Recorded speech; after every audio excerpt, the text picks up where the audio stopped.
Asanteni sana. Tafadhali tuketi chini.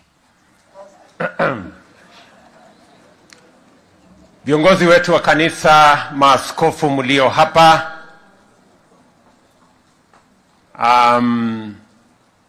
viongozi wale wengine wote,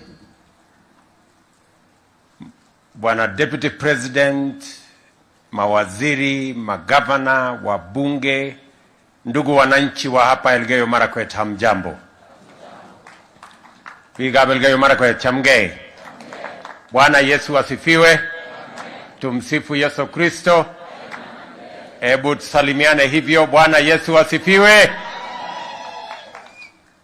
Kwanza mimi nataka nichukue nafasi hii nimshukuru Mungu kwa kutupatia nafasi hii ya kipekee tufike hapa Iten ili tuungane sisi wote kwa ibada hii ya muhimu, ibada ya shukrani kwa sababu ya yale Mungu ametufanyia kutoka kwa uchaguzi na kwa mwaka mmoja ambayo imepita.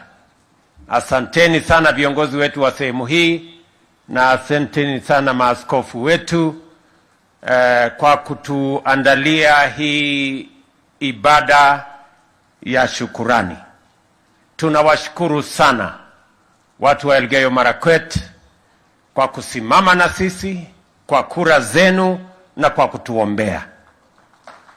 Mimi nataka nirudie kwa niaba ya sote sisi ambayo tulipata nafasi ya uongozi, kutoka ma MCAs wetu, wabunge wetu, governor, senator, Rigiji, mimi, sisi wote, kwenu watu wa Elgeyo Marakwet tunasema asante sana. Biga Elgeyo Marakwet kamwa ale gongoi mising. Ale gogase. Ale hii. Ale gongoi mising. Na kwa sababu tumekuwa na nafasi hiyo, kuna mambo tulikubaliana na nyinyi tuyashughulikie kama njia ya kubadilisha na kurekebisha na kuendeleza taifa letu la Kenya. Mimi nawashukuru sana kwa sababu nyinyi ni wakulima na mmefanya bidii kubwa sana ajabu. Nawaambia watu wa Elgeyo Marakwet, Uasin Gishu County hapa, county zetu Bungoma, Kitale na sehemu zingine za Kenya, asanteni sana kwa kutusaidia kuzalisha chakula katika taifa letu la Kenya. Tulikubaliana na nyinyi ya kwamba tutakuwa na collaboration ya national government, county government na wakulima. Hatua yetu ya kwanza ikakuwa ni ya kupunguza gharama ya mbolea. Na mimi nashukuru sana kupitia kwa barabara hiyo tumezalisha chakula kuzidi ile tulizalisha mwaka uliopita. Mwaka huu tena tumeweka mpango kamili. Mbali na kupunguza gharama ya mbolea, pia mwaka huu tunataka kuongeza pesa katika shirika la Agricultural Finance Corporation, AFC. Tunataka kuongeza pale pesa ndio wakulima wapate mikopo ya riba ya chini waweze kuzalisha chakula zaidi. Na mbali na kufanya hiyo kazi, pia tumeweka mpango ya mechanization. Tuwe na mpango ambayo itasaidia wakulima wetu, badala ya kutumia majembe na kutumia mifugo, ndume na zingine, tuwe na program ya kuhakikisha ya kwamba tuko na matingatinga, matrakta na other farm implements. Tumeweka mpango hiyo, taratibu hiyo tayari. Na jambo la tatu ama la nne, vile vile tumekubaliana vile tutaanza kufanya water harvesting, tuwe na dams, tuwe na water pans vile governor hapa alivyosema, ili tuhakikisha kwamba pia maneno ya irrigation tunayasongesha mbele. So we have a comprehensive plan we are implementing to make sure that food security, tunahakikisha kwamba tuko na chakula ya kutosha Kenya, tufukuze aibu ya njaa na tupunguze ile pesa tunatumia kuagiza chakula kutoka nje. Nyinyi mnajua ya kwamba tunatumia karibu bilioni 500 kila mwaka kuagiza chakula, edible oil, mahindi, ngano, mchele na chakula zingine. Na ndio tumesema ili kuhakikisha ya kwamba tuko na food security, tuko na chakula ya kutosha, we must have a comprehensive plan like the one we put together in our manifesto, and we are implementing meticulously that plan tuhakikishe ya kwamba tunazalisha chakula. Vile vile nataka niwatangazie kama wakulima wa hapa Elgeyo Marakwet, hasa wale wa maziwa, pia tuko na mpango kamili na mambo ya dairy. Mulisikia juzi nilitangaza nikasema kuanzia tarehe 1 mwezi wa 3 tunarudisha bei ya maziwa kwa lita 1 ifike shilingi 50 kwa mkulima. Bei ilikuwa imeanza kurudi chini, lakini tumesema from 1st of March ili mkulima aweze kupata pesa tunarudisha bei ya shilingi 50.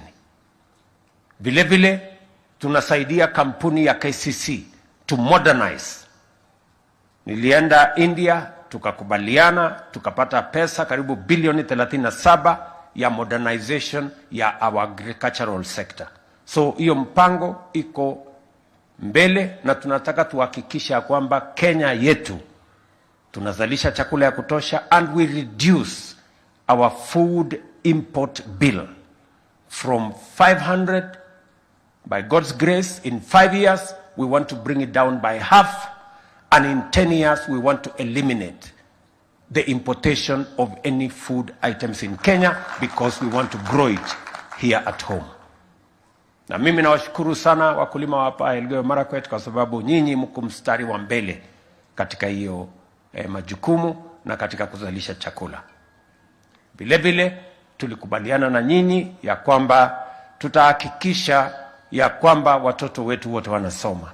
Mimi nimefurahi watoto wengi, hata mbali na changamoto mlizo nazo hapa ambazo nitasema baadaye, pia Kenya mzima tumepata kupanga vizuri budget yetu. We are putting our money in the right place in developing our human capital and making sure that watoto wetu wanapata masomo. Tumeajiri walimu wapya 56,000 katika taifa letu la Kenya. Viongozi wenu wameniuliza pale Elgeyo Marakwet, hasa sehemu ile iko na matatizo, walimu wamepungua. Tutaweka affirmative action, tuongeze walimu wale watasaidia sisi kufundisha watoto pale, tuhakikisha kwamba watoto wote wa Kenya wanapata nafasi ya kusoma. Vile vile niliwaeleza ya kwamba mambo ya Wakenya wengi walikuwa wameingizwa kwenye CRB, hawakuweza kusonga mbele. Niliwaambia CRB nitatoa Wakenya karibu milioni 7. Tumetoa kila mtu kwa CRB, kila mtu sasa hako kwa Hustler Fund.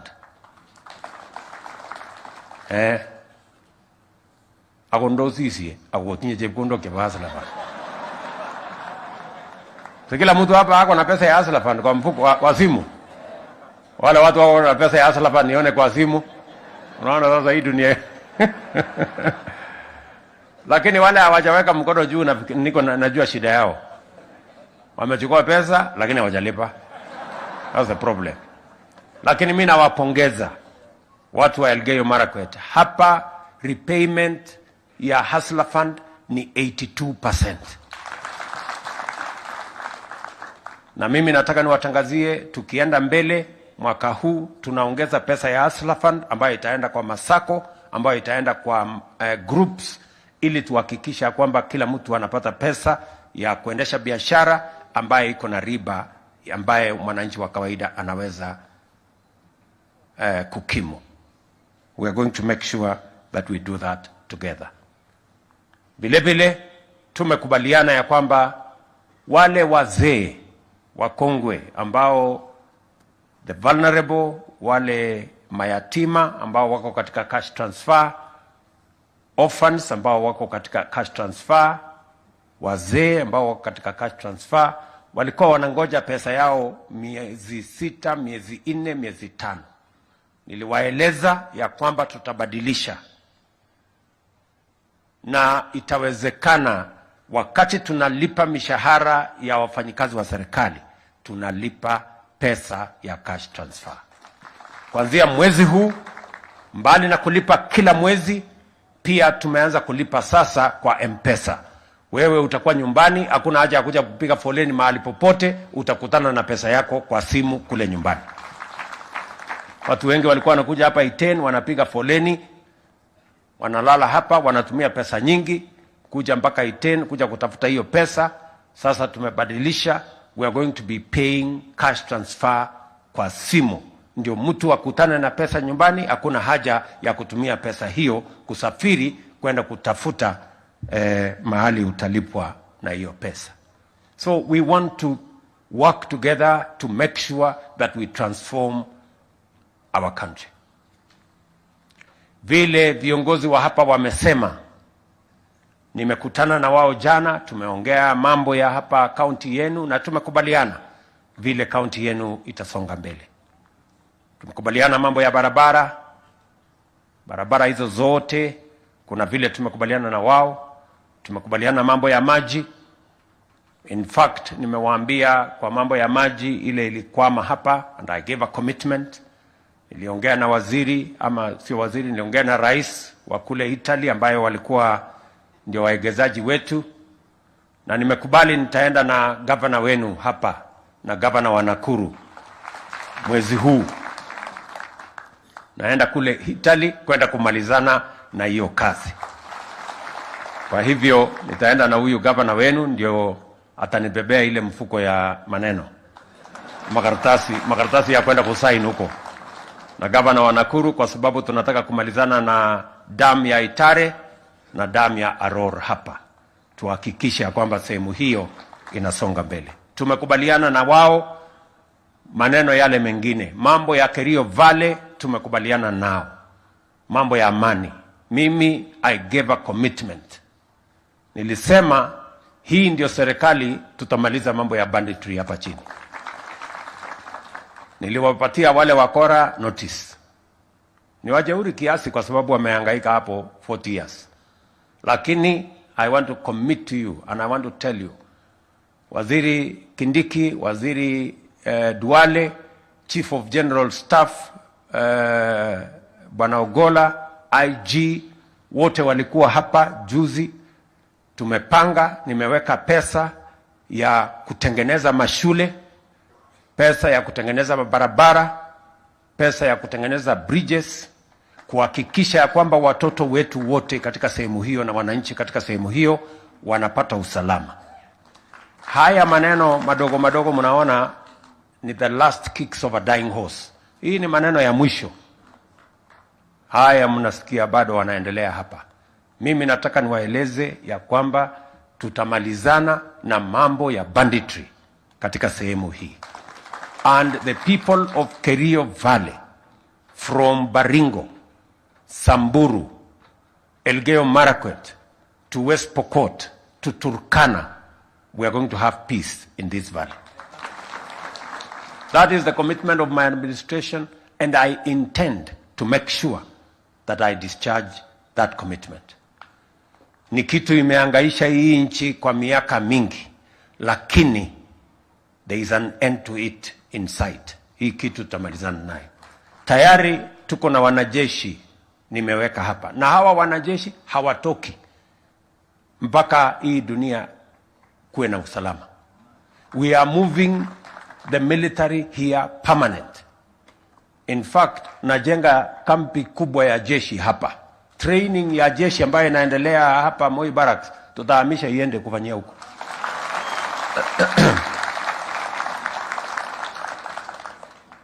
So hiyo kazi nimepanga vizuri, na tutahakikisha kwamba hiyo sehemu tunaipangia vizuri.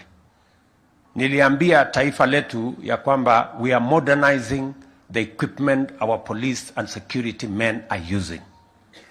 I committed last year that we are going to invest in modern equipment for our security agencies, especially our police. I want to announce now that from next week that equipment will be available. And we are going to deal with insecurity in Kenya firmly and conclusively. Msikie yale mambo waziri alisema, bunduki si ya kuchunga ng'ombe ama kuchunga mbuzi. Bunduki ni ya serikali kuweka amani. So wananchi wale wote katika hii dunia hapa chini, wale mko na bunduki zenu, tafadhali msikuje kulalamika baadaye. Bunduki rejesha kwa serikali, sisi tutaweka usalama sehemu ile. Na hatutaki kulaumiana ati ni jamii hii ni jamii ile. Tutaweka usawa kwa jamii zote kwa sababu tunataka amani. We're going to make sure that all the communities in the Kerio Valley tunawaunganisha, wawe wote wanaongea lugha moja ya amani. So tumeongea na metumana CDF, IG, metumana our Pokot, metumana our all the other counties so that we can move together as one nation. So kuna kazi vile nimepanga na vile itafanyika. Nimesikia viongozi wenu Kangoko hapo anasema fanya hii leo, fanya hii leo. Hapana. Wewe kunifundisha kazi mimi I know what to do. So I will do it in the way that I have planned so that we can get insecurity out of Elgeyo Marakwet, out of Kerio Valley. Ile kitu mimi nakubaliana na nyinyi ni kwamba tutakuwa na sub-county ya Kerio Valley. Na vile vile tutakuwa na sub-county ya Koloa.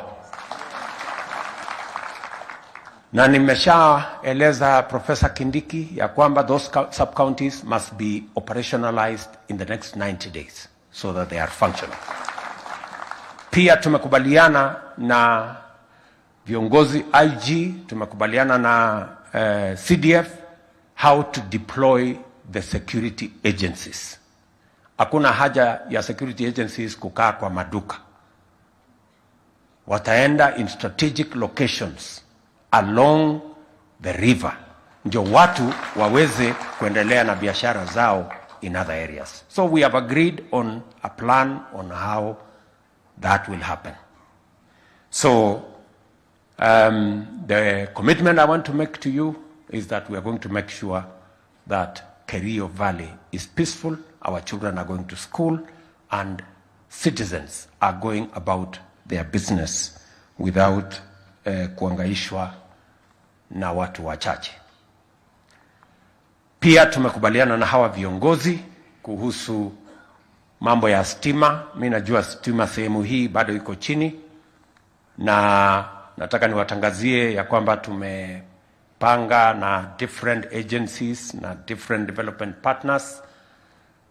Mwaka huu tumeweka sasa mpango na tuko na shilingi milioni 650 ya Elgeyo Marakwet ya last mile connectivity. So tutaketi chini na hawa viongozi na tutakubaliana where are the areas where we have the largest gaps so that we can deal with them. Mambo yale mengine mengi yako na hawa viongozi wetu. Maneno ya Flospa niliwaambia ya kwamba tunatafuta mwegezaji. Sasa niwatangazie tumepata mwegezaji. Na ametuambia atakuja kuweka investment ya 4.8 billion katika Flosco pale. Nimesikia vile vile mnataka pesa ya compensation. So kumeje so mwa waoleja, umoje investor ana umoje compensation. Ana umoje tool. Kongi kama ngole ngele magbel jindos kuro kon ko changa. Chenge su lo jage.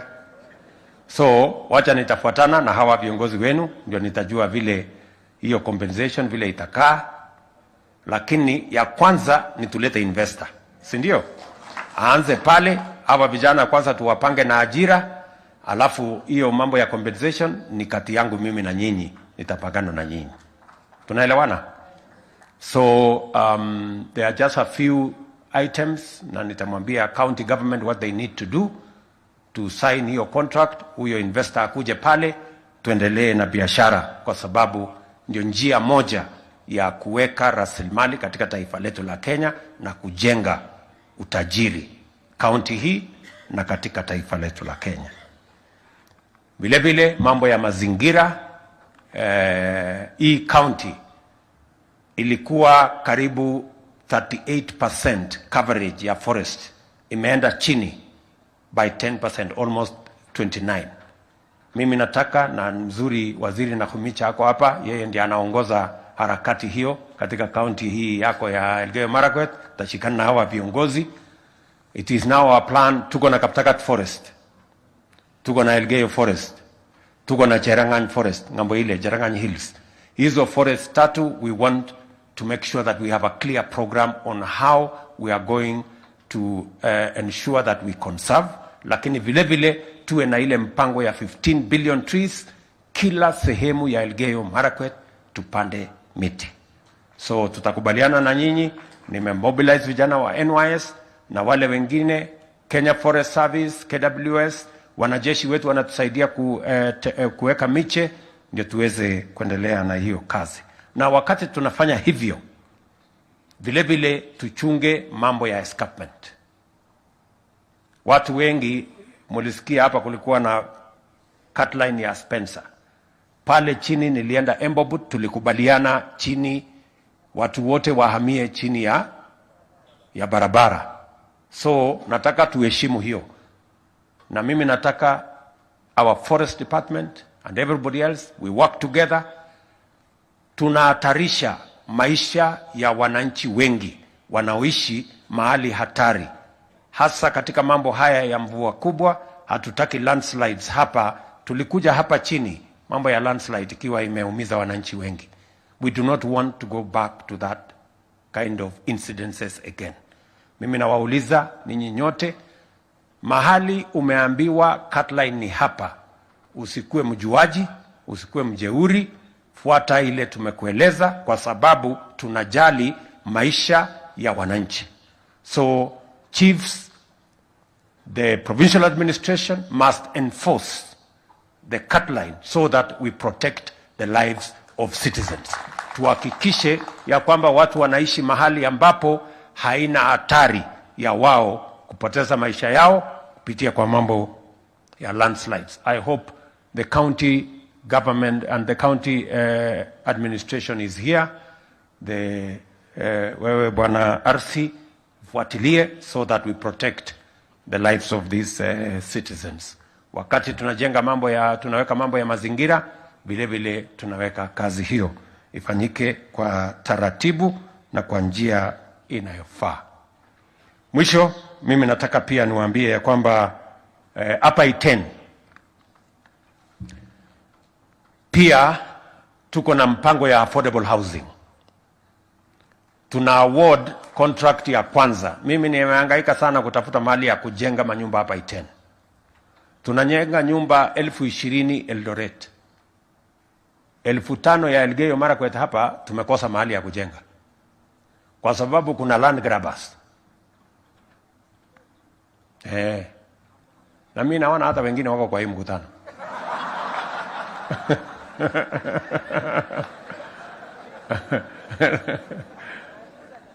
Hii town ya Elgeyo Marakwet ni street moja, kwa sababu ile shamba yote ya serikali hapa imenyakuliwa na watu binafsi. Sasa mnisikie vizuri. Nyinyi land grabbers, hakuna shamba ya serikali mtachukua. Mimi nakuja kufence shamba yote ya serikali. Wewe title kama ulipatiwa kwa njia ya mkato ama njia ya kona, sasa hiyo ni mambo yako. Siwezi kuhangaika mahali ya kujenga. Imagine hata mahali ya kujenga soko tumefanyia ukarabati. Na tayari nimemwambia huyu gavana wenu, mimi nawapatia shilingi milioni 400 ya kujenga soko. Inakuwa awarded next week. Nimemwambia Hinga, alitumana watu 10 days ago, tumepima, tukaona iko sawa sawa, tunajenga soko kubwa hapo ya milioni 400. Hapa tuna award nyumba, tulipata shamba kidogo kona huko ambayo ilikuwa imebaki ya affordable housing. So tume award hiyo, pia tunaanza kuja kujenga next week. Lakini sasa nilisema wacha mimi nikuje mwenyewe nitangaze Iten. Okase? Aja. Si anyalila jengo loteje asiko kwama ni Iten, ko kwama nilge Marakwet. Ako biik somok ang'wan mut? Bana wezekana hiyo. So hii mashamba yote hapa bwana Arsi utafanya kazi na watu ya Ministry of Lands, shamba yote ya serikali tuambie wale watu wamekalia tembea. Ndio nipate nafasi ya kuja kujenga vifaa ya serikali hapa Iten. Ananoma kutayano? Angu uno hata? Amuisi koret nebo pororiet tugul konyo kotepe chito agenge kokukweni komi ukweli hata man. So hiyo maneno yote na mumesikia mimi sijasema usiku, si nimesema mchana mbele ya hawa maskofu. Mwizi yote ya shamba tembea, hakuna maneno ya kuongea hapo. Tumesema tunaondoa ufisadi kwa Kenya na inaanza mpaka hapa Iten. So wale wote Malan Graba nasikia kuna mtu wako na plot 10 hapo, mwingine iko plot 20, mwingine ameenda kujikatia kwaona ati mpaka mlango ya DC kuna mtu wako na title. Ndio mjue hii impunity imezidi. Yaani ameiba huko mpaka ameona itoshi, amekuja kuiba mbele ya DC. That's what is called impunity of the worst type. So lazima tupambane na hawa. So mambo ya Iten, mimi nakubaliana na nyinyi. Kuna wananchi pia wali exchange mashamba yao na wakaambiwa watapatiwa mashamba ya serikali. Kuna wengine hawajapata. Pia na wao tutawashughulikia. Mahali kulikuwa na exchange, we will make sure that kama ulitoa shamba yako na ukaahidiwa shamba ya serikali, tutakupatia hiyo shamba ya serikali ama tukulipe pesa ambayo inatoshana na ile shamba ambayo. Na tuko na ardhi nyingi, tuko na mashule mingi iko kwa matatizo ya msitu na mali ingine. Hiyo pia tumekubaliana kama cabinet ya kwamba we will exercise areas where schools are in forest, ndio mashule iweze kuendelea na tuweze kwenda mbele sisi wote. So we will balance all the issues, especially on matters that are of a public nature. Hapa Jebara, nashukuru watu wa Elgeyo Marakwet, mulitoa maji, tukapeleka maji kule Eldoret. Kulikuwa na mashule ijengwe hapo, ilishajengwa, lakini kukatokea na maneno. Nimeita wale wahusika wote na nimewaambia tunaenda namna hii. So kesho, au yo, Baron. So kesho, tutakuwa na watu wa NYS, nimewapatia 90 days kumalisha hiyo ujenzi ya hiyo mashule. Primary school iwe complete, secondary school ya vijana iwe complete, secondary school ya wasichana iwe complete, 90 days, nikuje ni handover, muendelee na shule, mimi nitaenda kuongea na wale wako na madeni huko. Taenda kupangana baadaye. Unaona? Kwa shine. So mheshimiwa na bakora na bwana Toroichi. Mje imiyun mutaya asubuhi. Mobilize and big avenue ni kote school kotar. Matebeni nji siling ane na uni je kondo kitare asubuhi. So hiyo maneno tumemalizana namna hiyo. Vile vile tumekubaliana mambo ya stadium yenu ya Kamarin hapa. Tulikuwa tumeambiwa mbeleni ya kwamba hapo iko altitude ya juu zaidi, pengine iko na matatizo namna hii, lakini imetokea utafiti ingine. Sasa tumeweka pesa ya kujenga Kamarin, na vile vile kiwanja hii ya Baraka hii ya hapa tumesema pia hii itengenezwe na itengenezwe pia katika hali ambayo inaweza kutumika na watu wa town ya Iten.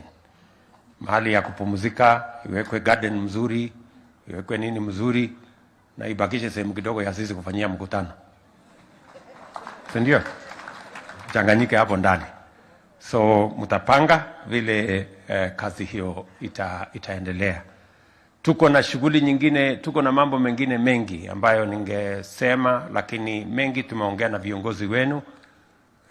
Ogogi goshine ulewete toitai baisioni ile kazi yote ya sehemu hii.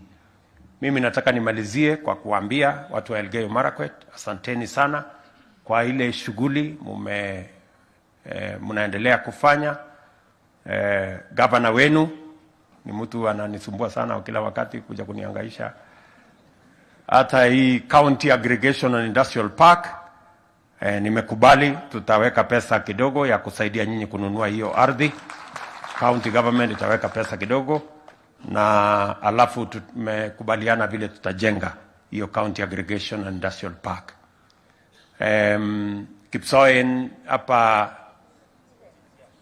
TTI nimekubali pia tufanyie maneno ndio iweze kuwa National University, National Polytechnic, kwa sababu wanafunzi pale wamekuwa wengi na ni mahali pazuri ambapo tunaweza kuinua. So tutafanya processes ile iko na nyinyi mtekeleze sehemu yenu. Mwisho, kazi zile zingine zote tutashirikiana pamoja na nyinyi. Mimi tu nataka niwahakikishie hii mambo yote tunafanya ya Kenya, the transformation of our country. I want to promise the people of Kenya that the transformation of our country is not going to be delayed, is not going to be derailed, is not going to be sabotaged by incompetence of leaders or vested interests of people who want Kenya to be status quo, the beneficiaries of what is going on, or is not going to be damaged by corruption. We are going to be firm, we are going to be clear, we are going to be decisive. Because for far too long, Kenya has been held hostage by incompetence, vested interests, and corruption. And I want to be very clear that going forward, it doesn't matter. We cannot keep complaining about countries that were with us, but today they are way ahead of us. We cannot continue talking about Singapore. We cannot continue talking about Malaysia. We cannot continue talking about Korea. Even as recently as China. China 30 years ago was maybe lower than Kenya. Today, they are lending to us. We cannot continue that trajectory. Kenya is a country with great potential. It is this moment in history that we are going to unlock the great potential that Kenya holds. And we are going to make the necessary decisions to provide the necessary leadership for Kenya to move forward. We are going to deal firmly with vested interests and impunity. And we are going to deal decisively with corruption in whatever shade, in whichever institution. So, nobody should threaten us. Nobody should blackmail Kenya anymore. We want to move the country forward. And we are going to ensure that Kenya moves forward. We are at a place where we have to make a decision. Statistics are there to show us. When Kibaki left office, tax as a percentage of GDP was 23%. By 2022, tax as a percentage of GDP was 14%. it had come down from 23% tax as a percentage of GDP to 14% tax as a percentage of GDP. And that is why we sank into debt. Because we did not want to do what other countries did. We did not want to do what Kibaki taught us that we should do. Kibaki alituambia kulipa ushuru ni kujitegemea. Na mimi naongezea kukopa na madeni ni kujiingiza kwa utumwa. So we have to make a decision. Do we want to be independent or do we want to be slaves? Because a choice is there. Wacha nirudie. Kibaki alituambia kulipa ushuru ni kujitegemea. Na mimi naongeza kuendelea kukopa madeni ni kujiweka kwenye utumwa. So we are not going to be slaves. Hatuwezi kujiweka kwenye utumwa, tutalipa ushuru ndio tuweze kujitegemea na kutetea uhuru wetu kama watu wa Kenya. We must tell each other the truth. We cannot continue to take the country in the wrong direction. So mimi nawashukuru sana. Mjue tunawapenda sana. Mambo yale mengine yote tumepanga na tutahakikisha kwamba Kenya inabadilika. Affordable housing tunakuja kuanzisha, inakuwa awarded next week. Market yenu inakuwa awarded next week, tutakuja kuanzisha hapa. Soko zingine 3 katika county hii yenu, big markets, tumeweka pesa ya kuzijenga, na kazi hiyo yote ya kupeleka Kenya mbele iko katika mpango yetu na tutaiendesha kwa kasi. I have said and I will repeat, we will deal with incompetence in leadership that cannot see the relationship between millions of young people who are unemployed and the failure to implement programs like housing, digital program, and also export of labor that will help us bridge the gap between those who have jobs and those who don't. We will also deal firmly with those who are invested in status quo, the vested interests that want to sabotage our housing program because they want Kenyans to continue to be rent payers instead of home owners. And we are going to deal firmly with those who want to go and hide behind the independence of the judiciary so that they can sabotage the development of Kenya, so that they can continue to benefit from NHIF where they are siphoning money. We are going to make sure that those behind this vested interest, they will not hide behind the independence of the judiciary. We will call their bluff and we will deal with corruption in every arm of government, including in the judiciary. So maneno ni hiyo. Si namna hiyo? Ama mnataka tuendelee na magani? Si hivi ndio Kenya itaenda mbele?